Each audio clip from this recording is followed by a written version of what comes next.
नमस्कार, स्वागत है आप सभी का। आप देख रहे हैं एनएमएफ न्यूज, आपके साथ मैं हूं नमता चौधरी। उत्तर प्रदेश के हापुड़ से एक चौंकाने वाला मामला सामने आया। बताया जा रहा है कि महाराणा प्रताप की जयंती के मौके पर उन्हें याद करने के लिए और अलग अंदाज में उन्हें सम्मान देने के लिए शोभा यात्रा निकाली गई थी। बताया तो यह भी जा रहा है कि उसमें सारे राजपूत थे, लेकिन अचानक से इस शोभा यात्रा पर पत्थरबाजी होने लगी और उसके बाद फिर जिस छत से पत्थरबाजी की गई थी उसी छत पर चढ़कर दोनों समुदायों के बीच में जबरदस्त बवाल हुआ। हालांकि पुलिस ने 6-7 लोगों को गिरफ्तार किया है, लेकिन सवाल यह उठता है कि यूपी को जलाने की साजिश कौन कर रहा है। और यह सवाल मैं इसलिए पूछ रही हूं क्योंकि जिस वक्त महाराणा प्रताप की जयंती के मौके पर जो शोभा यात्रा निकाली जा रही थी और उस पर पथराव हुआ, ठीक उसी वक्त लखनऊ में एक प्रेस कॉन्फ्रेंस करते हुए अखिलेश यादव ने बड़ा ऐलान कर दिया, जिसमें उन्होंने कहा कि अगर हमारी सरकार आती है तो हम महाराणा प्रताप की जयंती के मौके पर आपको 2 दिन की छुट्टी देंगे।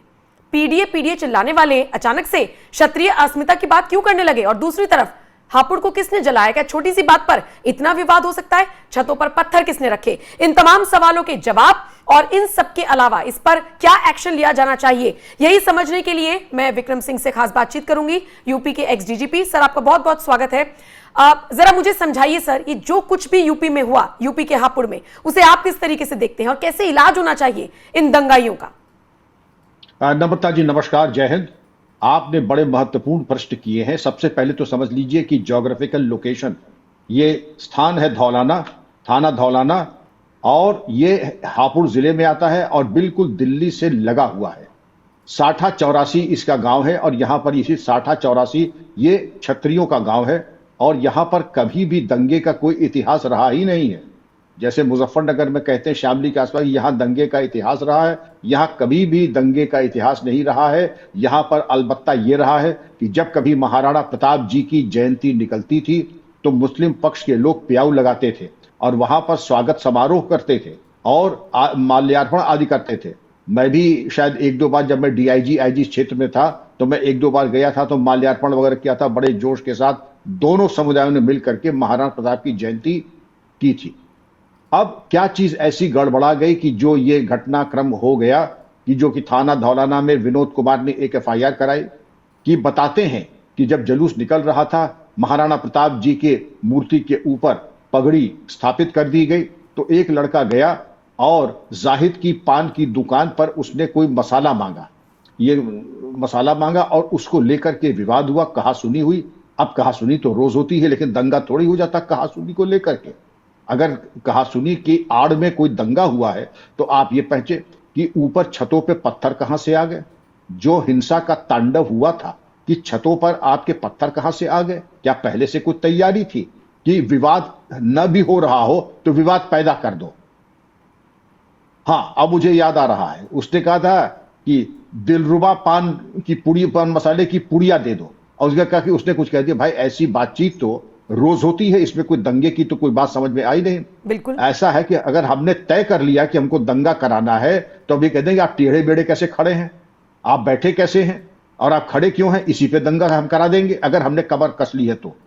लेकिन वहां पे संतोष का विषय यह था कि आज तक नहीं हुआ, लेकिन हुआ।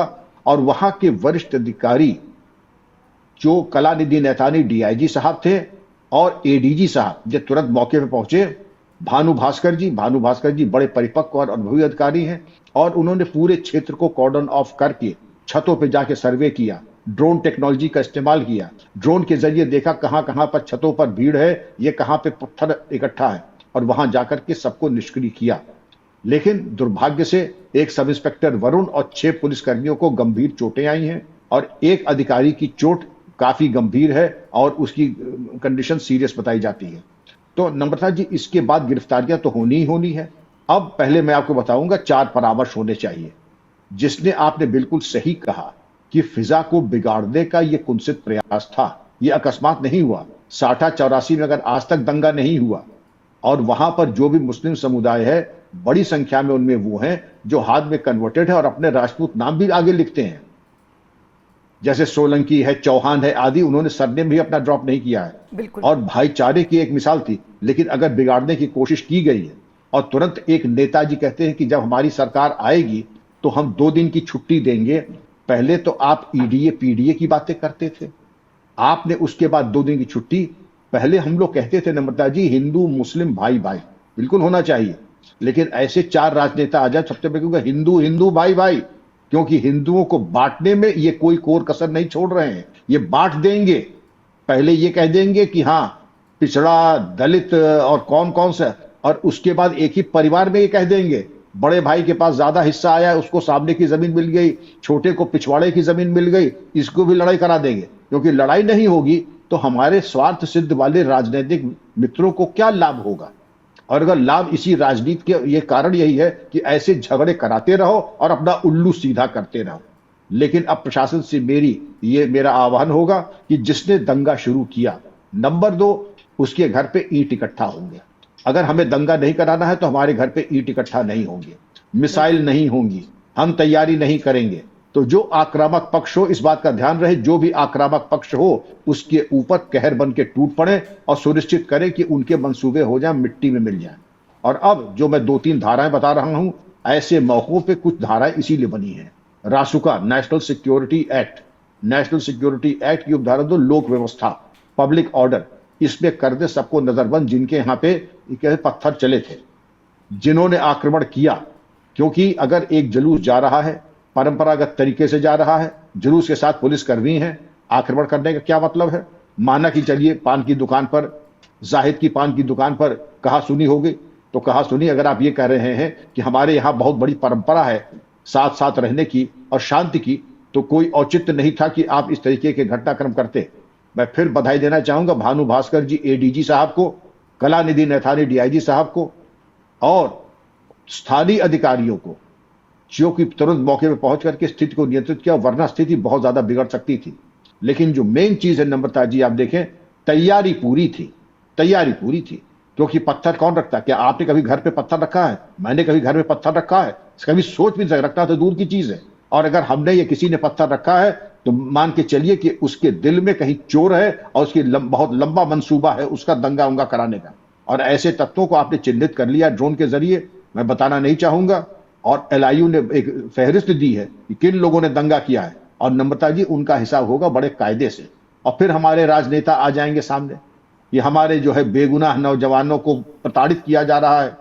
तो भाई ऐसे बेगुनाह नौजवान जो है हर जगह पत्थरबाजी में आके सामने आते हैं, तो इतनी कृपा तो कीजिए देश और समाज के ऊपर इन बेगुनाह नौजवानों को अपने यहाँ रखिए, अपने घर में शोभा बढ़ाएंगे, आपकी खिदमत करते रहेंगे।